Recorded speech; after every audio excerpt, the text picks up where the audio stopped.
ഒരിടത്ത് ഒരു ആങ്ങളയും പെങ്ങളും താമസിച്ചിരുന്നു. അവർ വലിയ കൂട്ടുകാരായിരുന്നു. ആങ്ങള പെങ്ങൾക്ക് വേണ്ടിയിട്ടൊരു സർപ്രൈസ് കാണിക്കാൻ കൊണ്ടുപോവുകയാണ്. അങ്ങനെയിരിക്കെ ഒരു പൂച്ച അതിലെ നടന്നു പോകുന്നത് അവർ നോക്കി. അവർ വീട്ടിൻ്റെ മുകളിലെത്തി. ആങ്ങള അവൾക്ക് എന്തോ ഒന്ന് കാണിച്ചു കൊടുക്കുന്നുണ്ടായിരുന്നു. അവൾ അത് കണ്ട് സന്തോഷാശ്രുക്കൾ പൊഴിച്ചു. അതാ കിടക്കുന്നു 3 കുഞ്ഞി പൂച്ചകൾ. ഒരു പൂച്ച അതിൻ്റെ ഉള്ളിലേക്ക് മെല്ലെ പതുങ്ങി നീങ്ങി.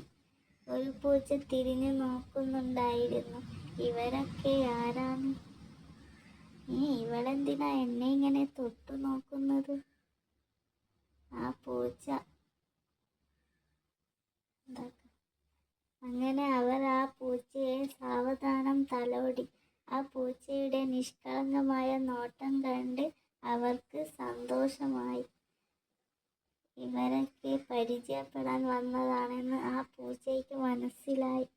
ആ പൂച്ച അവരെ തന്നെ തിരിഞ്ഞു നോക്കുന്നു.